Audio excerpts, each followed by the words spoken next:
Atoms एक दूसरे को अलग अलग डिग्रीज में पसंद करते हैं। उदाहरण के लिए, हवा में मौजूद ऑक्सीजन को कार्बन के पास रहना अच्छा लगता है। अगर वे एक दूसरे के पास आ जाए तो वे स्नैप हो जाते हैं, आपस में जुड़ जाते हैं। लेकिन अगर वे पास ना आ सके तो वे एक दूसरे को रिपेल करते हैं और दूर हो जाते हैं। ऐसे में उन्हें यह पता नहीं चलता कि वे जुड़ सकते थे। यह ठीक वैसा ही है जैसे एक बॉल किसी एनर्जी हिल पर चढ़ने की कोशिश कर रहा हो और आगे एक गहरा पोटेंशियल वेल हो, जैसे वोल्केनो का गड्ढा, बहुत गहरा सा। अब वह बॉल धीरे धीरे चलती हुई आ रही है, लेकिन उस गड्ढे में नहीं गिरती, क्योंकि उसे पहले उस हिल को चढ़ना पड़ता है और फिर वह वापस रोल होकर निकल जाती है। लेकिन अगर उसे आप इनफ एनर्जी देकर तेज़ी से चलाएंगे तो वह उस हिल को पार करके उस वेल में गिर जाता है। तो जब आप लकड़ी और हवा, जिसमें ऑक्सीजन हो, उनको साथ में रखते हो तो लकड़ी में पेड़ से आया हुआ कार्बन होता है और ऑक्सीजन हवा में से आकर उससे टकराती है। लेकिन अगर वह ज़्यादा एनर्जी से टकराए बिना आए तो वह बस टकरा कर वापस चली जाएगी। हवा लगातार टकरा रही होती है लेकिन कुछ नहीं होता। लेकिन अगर आप इग्निशन जैसी किसी चीज़ से उसे थोड़ी सी और एनर्जी दें, जैसे माचिस जलाकर, तो ऑक्सीजन इतनी एनर्जी के साथ टकराएगी कि वह कार्बन से जुड़ जाएगी और फिर एनर्जी रिलीज़ होगी, जिसे हम आग यानी कंबशन के रूप में देखते हैं। जिगली मोशन। अगर आप किसी तरह से एटम्स को तेज़ करेंगे, हीटिंग से या किसी और तरीके से, बस किसी तरह से शुरुआत हो जाए, तो उनमें से कुछ एटम्स तेज़ी से चलने लगते हैं। वे उस एनर्जी हिल पर ऊपर चले जाते हैं, कहें तो ओवर द टॉप, और फिर वे कार्बन के काफ़ी पास पहुंच जाते हैं और स्नैप हो जाते हैं, आपस में जुड़ जाते हैं। यह जुड़ाव बहुत सारी जिगली मोशन को पैदा कर देता है, कंपन और हरकत, जो पास के दूसरे एटम से टकराती है और उन्हें भी तेज़ कर देती है। अब वे भी ऊपर चढ़ने लगते हैं उस हिल पर, एनर्जी हिल पर, और दूसरे कार्बन एटम्स के साथ टकराते हैं और वे भी जिगली मोशन करने लगते हैं और दूसरों को भी जिगल कर देते हैं, और फिर यह सब कुछ तेज़ी से फैलते जाता है। और इस तरह से जो टेरिबल कैटास्ट्रॉफ होती है, यह सब कुछ एक के बाद एक होता चला जाता है। एटम्स तेज़ी से गति करते हैं, स्नैप करते हैं और पूरा सिस्टम बदलने लगता है, और यह कैटास्ट्रॉफ है फायर, आग।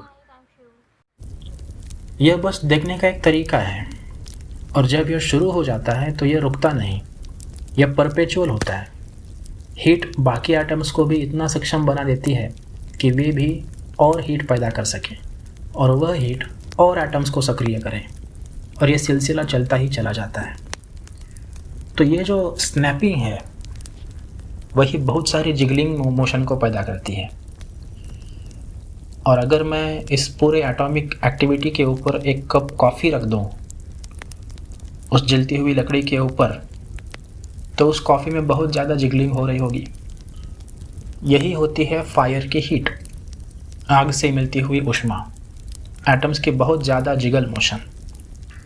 और फिर एक बार जब यह शुरू हो गया तो यह चलता ही चला जाता है। ट्रीज कम फ्रॉम एयर, पेड़ हवा से बनते हैं।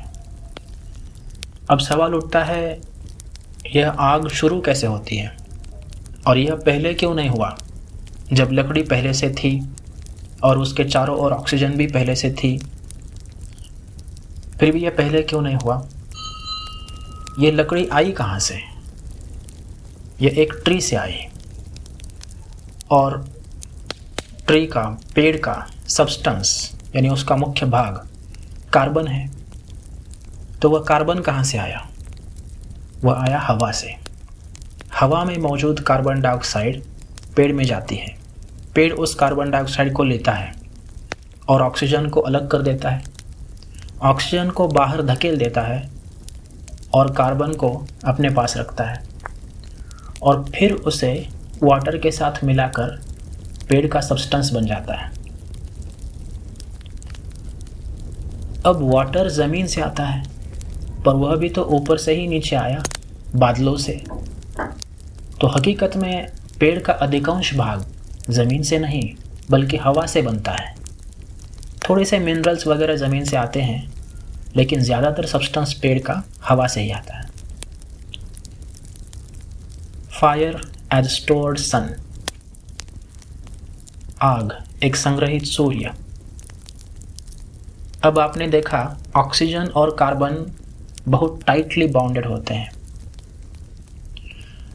फिर पेड़ ऐसा समझदार कैसे हो गया कि वह कार्बन डाइऑक्साइड को, जो एक स्टेबल कंपाउंड है, ऐसे आसानी से तोड़ देता है? यह कोई जादू नहीं, यह है लाइफ। फिर भी यह कोई रहस्यमय शक्ति नहीं है, ये तो सूर्य का कमाल है। सनलाइट पेड़ पर पड़ती है और उस एनर्जी से ऑक्सीजन को कार्बन से अलग किया जाता है।